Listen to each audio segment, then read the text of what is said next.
Okay, World War One.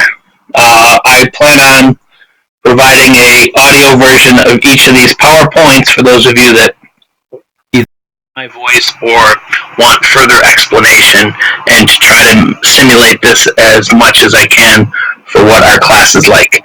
All right, so the four main causes of World War One. If you notice here, main, and if we look at the first letters of each spelled out, this is going to be your paper that we're going to write starting next week. So militarism, alliances, imperialism, and nationalism are the four main causes. And like I said, you can see the word main spelled down there, so an easy way to remember. So militarism is when a country spends the majority of its money to build up a powerful military, meaning it's taking its tax dollars and using that to build up the military. Alliances are making pledges with other countries to get their back if they go to war. Imperialism is one country ruling another. Examples include Great Britain ruling India and the United States before their revolutions. All right, we saw that in Gandhi. Nationalism is intense pride in your country. Quick video on nationalism you're more than welcome to watch. The spark. So what started this war? This was the assassin. So basically what they mean by spark is tensions were brewing, they just needed a reason to get going, okay? And this spark was the assassination of Archduke Franz Ferdinand of Austria, killed by Serbians, and this started the conflict between the Austrians and the Serbs. Austria then declares war on Serbia for the assassination of the Archduke. Russia has Serbia's back, so they declare war on Austria. Germany then declares war on Russia. France then decided to support Serbia, so they entered the war, and Great Britain had an alliance with France, so they too entered the war. So what starts as this conflict between two smaller countries, all of a sudden now you have all the major powers in Europe involved. Have we ever seen an example of this in our life where a small conflict starts and it gets blown up into major things where people are involved who don't need to be involved? This is an Onion headline that's kind of mocking the absurdity of alliances. The central powers in this war are Germany, Austria, Bulgaria, and the Ottoman Empire. The allies are Great Britain, Russia, Italy, France, Japan, and the United States later in the war joined the allies. Most of the early battles take place on the Western Front. Germany was trying to defeat France and was trying to invade Paris. Battle in the trenches. This is where most of the war is fought. You can see these are man-made trenches. So they dig holes in these open fields, and you can see it's important that they're deep enough so they can keep their heads down so they're not shot by snipers and not shot by enemies. All right, here's another example of trenches. Sometimes these men would be stuck in these trenches for weeks at a time.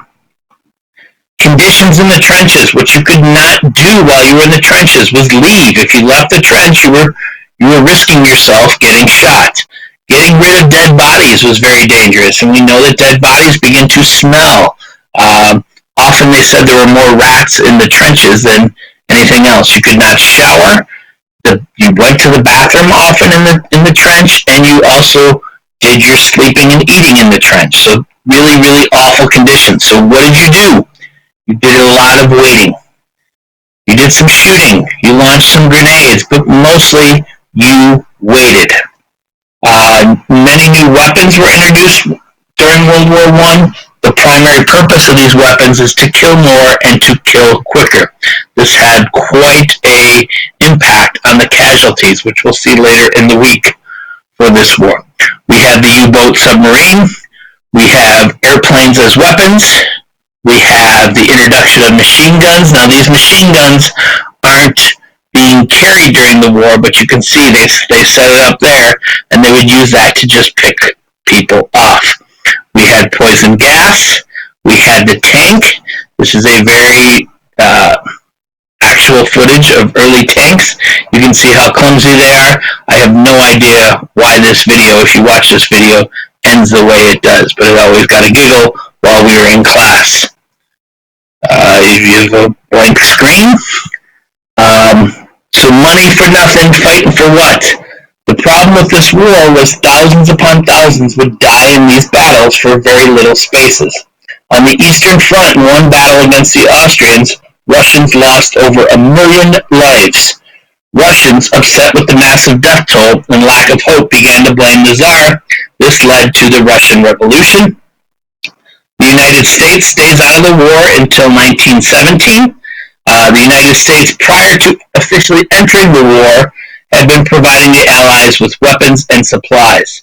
The Germans warned that all that their U-boats would shoot down any ships that entered the water. The Germans ended up sinking the Lusitania in 1915, which had American citizens. They saw the Americans as a threat to their interests. Americans saw the Germans as a threat to their interests in Europe and sent over 1 million troops to Europe to join the war. Keep in mind, they didn't officially join the war until 2 years after the Lusitania. Initially, Germany agrees to stop shooting down ships, but once they reintroduce that, that's kind of the excuse. Those in the American government were looking to get involved in this war. So there's the sinking of the Lusitania. The war ends in 1918. The United States, in their year in the war, provide the difference. They bring fresh troops, fresh supplies, and lots of money to the efforts. The Central Powers were forced to admit defeat, and they start signing treaties. What would the outcome of those treaties lead to? So the big four victors, Britain, France, Italy, and the United States, met at Versailles to decide what to do now that the war was over. What does the United States want? They want to end secret treaties between nations. They want to permit every nation, so that would eliminate alliances.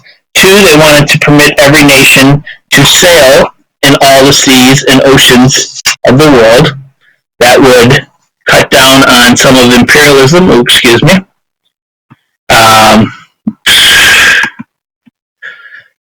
They wanted to reduce the sizes of armies and navies in each nation. That would reduce the militarism. They wanted to change the boundaries of nations so people of the same nationality could live together. That would cut down on some of the issues of nationalism. And finally, they wanted to organize a League of Nations that would settle future problems. For example, say if an archduke got assassinated, between countries without going to war. So kind of have this idea of a world court that would try to solve these issues peacefully. What did France want? France had quite a bit of damage in the war, and they wanted Germany to pay for all the damages done to Western Europe. Germany is seen as the bad guy in this, and receives a lot of the blame in this process. So they wanted Germany to return land that they lost in France. So land that Germany took, they wanted to get back. What Italy wanted. Italy had signed a secret treaty with the Allies to join the war. The secret treaty promised new lands to Italy if they joined the war effort. Italy wanted to collect on those lands promised to them. Great Britain wanted Germany's African colonies. That's going to continue imperialism. They also wanted Germany to pay for the damage done in Europe, and even though they're friends, they didn't want France to become too powerful. They're still in this centuries-old rivalry with France. What was decided? Return lands Germany had back to France. The land that Germany claimed during the war that used to be French territory is now back in French hands. Divide Germany's African colonies between France and Great Britain. Give Germany's colonies in the Pacific to Japan.